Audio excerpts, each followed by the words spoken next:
ಇನ್ ಯುರೋಪ್ನಲ್ಲಿ tallest observation wheel ಅಂತಲೇ famous ಆಗಿದೆ. ತುಂಬ ಅಟ್ರಾಕ್ಷನ್ ಇರೋ ಪ್ಲೇಸ್ ಇದು. 360 ಡಿಗ್ರಿ ವ್ಯೂ ಇದೆ.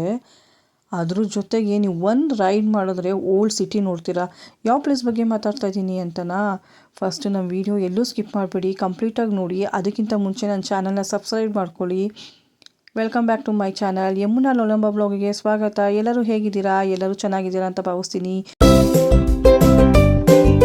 ತುಂಬ ಖುಷಿಯಿಂದ ಇವತ್ತು ಲಂಡನ್ಗೆ ಕರ್ಕೊಂಡು ಹೋಗ್ತಾ ಇದ್ದೀನಿ. ಮುನ್ನೆಲ್ಲ ಬನ್ನಿ ಲಂಡನ್ಗೆ ಹೋಗೋಣ. ಅದರಲ್ಲಿ ಯಾವ ಪ್ಲೇಸ್ ತುಂಬ ಫೇಮಸ್ ಆಗಿದೆ ಅಂತ ನಿಮ್ಗೆ ಹೇಳ್ತೀನಿ.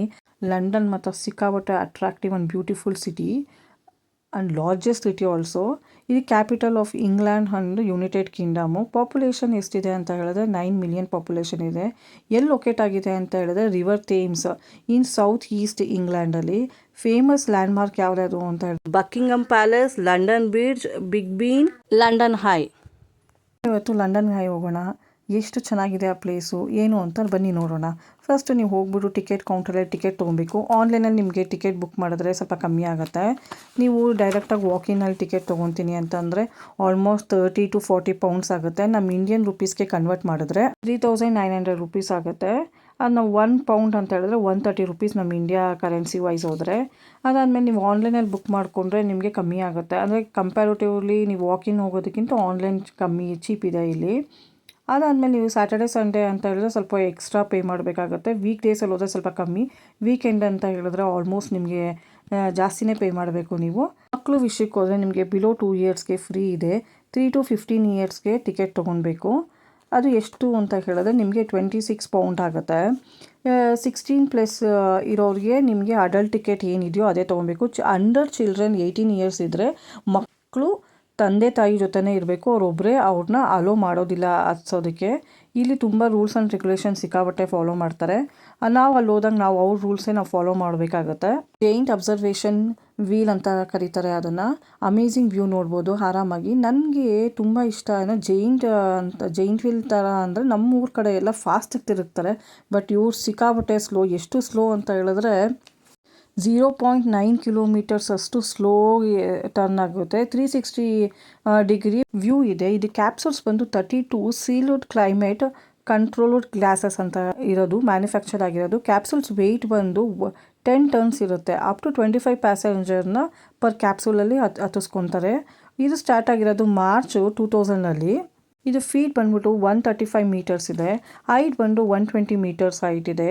ಕ್ಯಾಪ್ಸೂಲ್ಸ್ ಮತ್ತು ಸಖತ್ತಾಗಿದೆ. ಫುಲ್ಲು ಪ್ರೊಟೆಕ್ಷನ್, ನಿಮ್ಗೆ ಯಾವುದೇ ರೀತಿ ಇದು ಓಪನ್ ಆಗೋದು ಆ ಥರ ಎಲ್ಲ ಏನಿಲ್ಲ, ಫುಲ್ಲು ಇರುತ್ತೆ. ಬಟ್ ಅಲ್ಲಿರೋ ಜನ ತುಂಬ ಸೆಕ್ಯೂರಿಟಿ ಮೇಂಟೈನ್ ತುಂಬ ಚೆನ್ನಾಗಿ ಮಾಡ್ತಾರೆ. ನಿಮ್ಗೆ ಇರುತ್ತೆ ಓಪನ್ ಆಗೋದು ಬಂದು ಮಾರ್ನಿಂಗ್ 10 AM ಇಂದ ನೈಟು 8:30ವರೆಗೂ ಇರುತ್ತೆ. ಬಟ್ ನೈಟ್ ಟ್ರಾವೆಲ್ ಮಾಡೋದು ತುಂಬ ಚೆನ್ನಾಗಿರುತ್ತೆ ನೈಟ್ ಟೈಮಲ್ಲಿ ನಾವು ಯೂಸ್ ಮಾಡಿದ್ರೆ. ಯಾಕಂದರೆ ಎಲ್ಲದಕ್ಕೂ ಲೈಟ್ ಅರೇಂಜ್ಮೆಂಟ್ಸ್ ಇರುತ್ತೆ ನೈಟಲ್ಲಿ. ಅದೊಂಥರ ಮೈಂಡ್ ಬ್ಲೋಯಿಂಗ್ ಅಂತಲೇ ಹೇಳ್ಬೋದು ನೋಡೋದಕ್ಕೆ. ಇದು 30 ಮಿನಿಟ್ಸ್ ಇರುತ್ತೆ ಒಂದು ರೌಂಡ್. ಇದು ನಿಮಗೆ ವೀಕೆಂಡ್ ಅವಾಯ್ಡ್ ಮಾಡಿದ್ರೆ, ನೀವು ವೀಕ್ ಡೇಸಲ್ಲಿ ಹೋದರೆ ನಿಮಗೆ ಕ್ರೌಡು ಕಮ್ಮಿ ಇರುತ್ತೆ. ಈವನ್ ನಿಮಗೆ ಕಾಸ್ಟು ಕಮ್ಮಿ ಆಗುತ್ತೆ. ಇಲ್ಲ ನೀವು ವೀಕೆಂಡಲ್ಲಿ ನೀವು ಪ್ಲ್ಯಾನ್ ಮಾಡ್ಕೊತಿದ್ದೀರಾ ಅಂತ ಹೇಳಿದ್ರೆ ಮಾರ್ನಿಂಗ್ ಬೇಗ ಹೋಗಿ. ಈವನ್ ನೀವು ಕ್ಲೋಸರ್ ಇನ್ನೇನು 8:30 ಕ್ಲೋಸ್ ಆಗುತ್ತೆ, ನೀವು 8 o'clock ಅಲ್ಲಿ ಹೋದರೆ ನಿಮಗೆ ಕ್ರೌಡ್ ಅವಾಯ್ಡ್ ಆಗುತ್ತೆ. ಡಿಸೆಂಬರ್ ಮತ್ತು December ending January up to ನಿಮಗೆ 4th 5thವರೆಗೂ ನೀವು ಯಾವುದೇ ರೀತಿ ಪ್ಲ್ಯಾನ್ ಮಾಡ್ಕೊಬೇಡಿ. ಯಾಕಂದರೆ ಡಿಸೆಂಬರಲ್ಲಿ ನಿಮಗೆ ಕ್ರಿಸ್ಮಸ್ ಹಾಲಿಡೇಸ್ ಇರುತ್ತೆ ಅವ್ರಿಗೆ. ಹಂಗಾಗಿ ನಿಮಗೆ ಪ್ರೈಸ್ ರೇಟು ಡಬಲ್ ಆಗೋಗಿರುತ್ತೆ. ನಾರ್ಮಲ್ ಡೇಸ್ಗಿಂತಲೂ ಕ್ರಿಸ್ಮಸ್ ಡೇಸ್ ಟೈಮಲ್ಲಿ ತುಂಬ ಜಾಸ್ತಿ ತೊಗೊತಾರೆ ಅವರು ಟಿಕೆಟ್ ಪ್ರೈಸ್ನ. ನೀವು ನೋಡಿಕೊಂಡು ಪ್ಲ್ಯಾನ್ ಮಾಡ್ಕೊಬೇಕಾಗುತ್ತೆ. ವೆದರ್ ರಿಪೋರ್ಟ್ ನೋಡ್ಕೊಂಡು ಹೋಗಿ. ನಾವು ಹೆಂಗೆ ಇಲ್ಲೆಲ್ಲ ಕೂಲರು AC ಯೂಸ್ ಮಾಡ್ತೀವೋ, ಯಾಕಂದ್ರೆ ನಮ್ಮ ಟೆಂಪ್ರೇಚರ್ಗೆ ಹೇಗಿರುತ್ತೋ ಅವರು ಅದೇ ರೀತಿ ಹೀಟರ್ ಯೂಸ್ ಮಾಡ್ತಾರೆ ಅಷ್ಟೇ. ನಿಮಗೆ ಲಂಡನ್ ಹೈ ಒಳಗಡೆ ಹೋದ್ರೂ, ನಿಮಗೆ ಆ ಕ್ಯಾಪ್ಸೂಲ್ಸ್ ಒಳಗಡೆ ಹೋದ್ರೂ ನಿಮ್ಗೆ ಯಾವುದೇ ರೀತಿ ಅಷ್ಟು ಮೇಲೆ ಹೋದರೆ ನಿಮಗೆ ಥಂಡಿ ಆಗುತ್ತೆ ಅನ್ನೋದೇನಿಲ್ಲ. ಅದರೊಳಗಡೆ ಹೀಟರ್ ಇರುತ್ತೆ. ನಿಮ್ಗೆ ಆರಾಮಾಗಿ ಕಂಫರ್ಟಬಲ್ ನಿಮ್ಮ ಬಾಡಿ ಟೆಂಪ್ರೇಚರ್ಗೆ ಹೇಗಿರುತ್ತೋ ಆಗ ನೀವು ಸರ್ವೈವ್ ಆಗ್ಬೋದು. ಏನು ಆ ಥರ ಕಷ್ಟ ಅಂತ ಏನು ಅನಿಸಲ್ಲ. ಚಳಿ ಇದೆ ಹೆಂಗಪ್ಪ ಅಂತ ನೀವೇನು ಯೋಚನೆ ಮಾಡೋಂಗಿಲ್ಲ. ಆರಾಮಾಗಿ ಚೆನ್ನಾಗಿರುತ್ತೆ. ನೀವು ಈವನ್ ಬಸ್ ಸ್ಟ್ಯಾಂಡಲ್ಲಿ ನಿಂತ್ಕೊಂಡ್ರೂ ನಿಮಗೆ ಆ ಲೀಟರ್ ಇದ್ದೇ ಇರುತ್ತೆ. ಏನು 30 ಮಿನಿಟ್ಸ್ ಅವರು ಡ್ಯೂರೇಷನ್ ಕೊಡ್ತಾರೋ, ನೀವು ಆ ಕಡೆ 15 ಮಿನಿಟ್ಸ್, ಈ ಸೈಡ್ 15 ಮಿನಿಟ್ಸ್ ನಿಂತ್ಕೊಳ್ಳಿ. ಯಾಕಂದರೆ ಅದು ಗ್ಲಾಸ್ ಫುಲ್ಲು ಇರೋದ್ರಿಂದ ನೀವು ಎಲ್ಲಿ ಬೇಕಾದ್ರೂ ನಿಂತ್ಕೊಳ್ಬೋದು.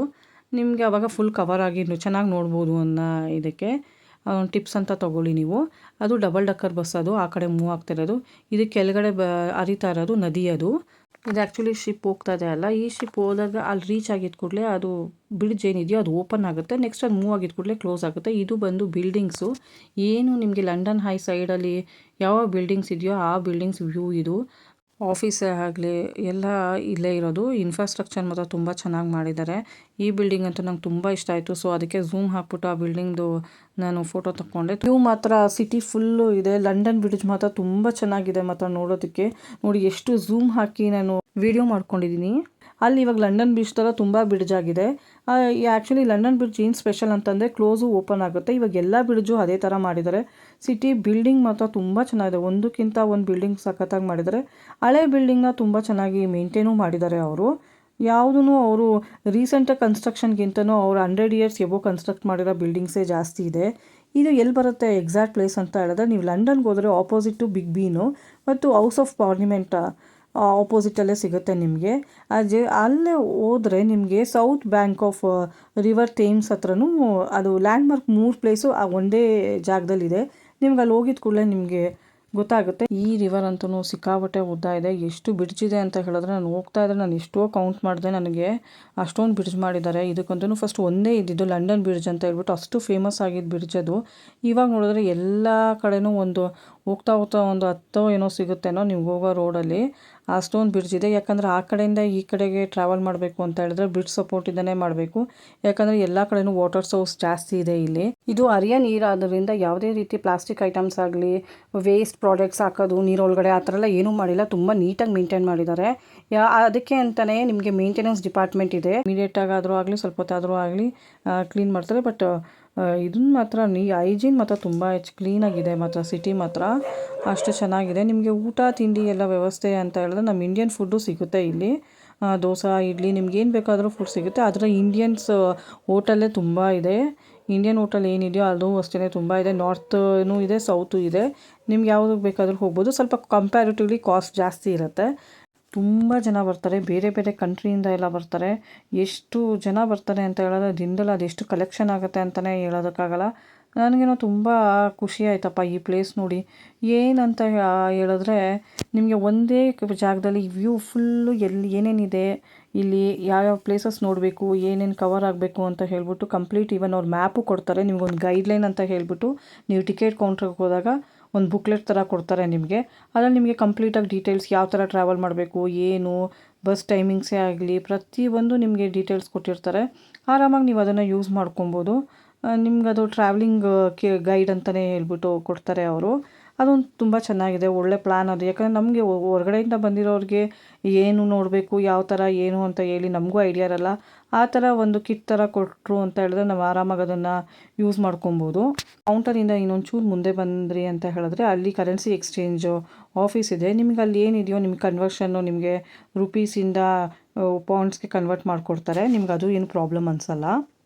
ಲಂಡನ್ ಮಾತ್ರ ಸಖತ್ ಅಟ್ರ್ಯಾಕ್ಟ್ ಮಾಡುತ್ತೆ ಜನಗಳ್ನ. ಅದ್ರ ಜೊತೆಗೆ ಸೂಪರ್ ಎಕ್ಸ್ಪೀರಿಯನ್ಸ್ ಅಂತೂ ನನಗಂತೂ ಸಿಕ್ಕಾಬಟ್ಟೆ ಆಯಿತು.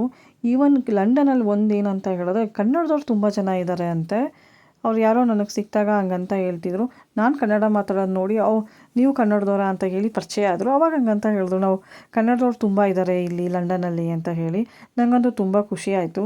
ನಿಮ್ಮ ನೆಕ್ಸ್ಟ್ ವೀಡಿಯೋದಲ್ಲಿ ನಾನು ನಿಮಗೆ ಬಸವಣ್ಣ ಅವ್ರದ್ದು ಅಲ್ಲಿ ಸ್ಟ್ಯಾಚು ಇದೆ, ಅದ್ರ ಬಗ್ಗೆ ಡೀಟೇಲ್ಸ್ ಕೊಡ್ತೀನಿ. ನಿಮಗೆ ಈ ವಿಡಿಯೋ ಇಷ್ಟ ಆಯಿತು ಅಂತ ಹೇಳಿದ್ರೆ ಲೈಕ್ ಮಾಡಿ, ಶೇರ್ ಮಾಡಿ, ಕಮೆಂಟ್ ಮಾಡಿ, ನನ್ನ ಚಾನಲ್ನ ಸಬ್ಸ್ಕ್ರೈಬ್ ಮಾಡ್ಕೊಳ್ಳಿ. Thank you so much for watching my video.